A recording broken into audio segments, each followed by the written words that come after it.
Welcome to the Java script training videos. ఇక్కడ previous 4 examples దగ్గర నుంచి మనం డామ్ ఆబ్జెక్ట్స్ గురించి చూస్తున్నాం కదా. అలాగే ఇంకో డామ్ ఆబ్జెక్ట్ ఉంది. అది ఏంటి అంటే మన టెక్స్ట్లో ఎన్ని యాంకర్ ఎలిమెంట్స్ ఉన్నాయో మనం ఫైండ్ అవుట్ చేయొచ్చు. సో నాకు ఇక్కడ ఈ పేజ్లో first name equals to HTML, href equals to and anchor text vrtrain.com ఉంది. తర్వాత name equals to CSS vrSite.com, name equals to XML wikingstack.com. So ప్రతి దానికి నేమ్ అట్రిబ్యూట్ ఉంది. అలాగే ఫస్ట్ దానికి href అట్రిబ్యూట్ ఉంది. లాస్ట్ ఐటమ్కి అయితే మాత్రం ఓన్లీ href ఉంది, నేమ్ అట్రిబ్యూట్ లేదు. సో నేను ఇప్పుడు నా దాంట్లో ఉన్న యాంకర్ ఎలిమెంట్స్ ఏమేమి ఉన్నాయో ఫైండ్ అవుట్ చేయాలి. సో యాంకర్ ఎలిమెంట్స్ కాదు, యాంకర్స్ ఎన్ని ఉన్నాయి. సో దాని పర్పస్ మనకి యూజ్ అయ్యేది ఏంటంటే document dot anchors dot length. So నేను దీని పర్పస్ ఒక ఫంక్షన్ తీసుకున్నాను. Function on click equals to number of elements. Okay, ZA equals to document dot anchors dot length అని ఇచ్చాను. సో ఇది ఒక DOM method, document dot anchors dot length. ఇది ఏం రిటర్న్ చేస్తుంది అంటే ఎన్నైతే యాంకర్స్ ఉన్నాయో అన్ని కలుపుకుని లెంత్ ఎన్నైతే ఉన్నాయో 1 2 3 4 5 ఉన్నాయి. కాకపోతే నేమ్ అట్రిబ్యూట్ ఉన్న వాటిని మాత్రమే కన్సిడర్ చేస్తారు ఇది. సో ఫైనల్గా ZAని ప్రింట్ చేస్తున్నాను నేను. Z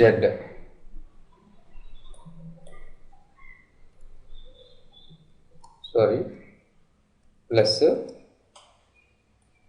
Z. సో మనకు ఇప్పుడు ఇందులో ఎన్ని యాంకర్స్ ఉన్నాయని ప్రింట్ అవుతాయి.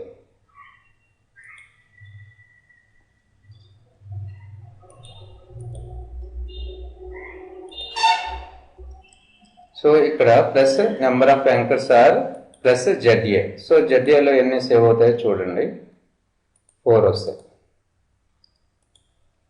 సో ఎందుకని 4 వచ్చినాయి అంటే, సో మిగతా అన్నిటికీ కూడా నేమ్ యాట్రిబ్యూట్ ఉంది, కాకపోతే దీనికి లేదు కాబట్టి మనకు 4 వచ్చినాయి. సో నాకు ఈ యాంకర్లో ఉండే యాంకర్ టెక్స్ట్లో ఫస్ట్ ఎలిమెంట్కి ఉన్న యాంకర్ టెక్స్ట్ ప్రింట్ కావాలి. సో అప్పుడు మనం ఏమి చేయొచ్చు అంటే document dot anchors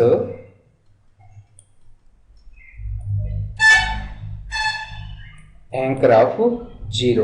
okay, document dot anchors of 0 dot inner HTML అంటే ఫస్ట్ యాంకర్లో ఏదైతే ఉందో టెక్స్ట్, ఆ టెక్స్ట్ మనకి డిస్ప్లే అవుతుంది. సో ఫస్ట్ యాంకర్లో ఏముంది, vrtrain.com ఉంది చూడండి. So vrtrain.com. సో ఏమేమి వచ్చినాయి, document dot anchors dot length ఒకటి, డాక్యుమెంట్ డాట్ యాంకర్స్, సో ఇక్కడ index value dot inner HTML. ఇలా కాకుండా ఫర్ లూప్ యూజ్ చేసుకుని నేను అన్ని యాంకర్స్ని డిస్ప్లే చేద్దాం అనుకుంటున్నాను. సో మనకి రిజల్ట్ కదా ఫైనల్గా రిజల్ట్ చూడండి. ఇక్కడ ZA equals to anchors dot length, result equals to nothing, where I equals to 0, I less than ZA. So ఇక్కడ లెంత్ ఎంత వస్తుంది, 4 వస్తుంది కాబట్టి I less than 4, I plus plus. K equals to document dot anchors of I అంటే ఇప్పుడు first iteration ఇప్పుడు 0 వస్తుంది కదా ఇక్కడ. సో ఏమొస్తుంది, vrtrain.com. సో అది రిజల్ట్కి కన్కాటినేట్ అవుతుంది. మళ్ళీ 1 అప్పుడు vrSite.com వస్తుంది, అది రిజల్ట్కి కన్కాటినేట్ అవుతుంది. ఫైనల్గా నేను రిజల్ట్ని ప్రింట్ చేస్తున్నాను.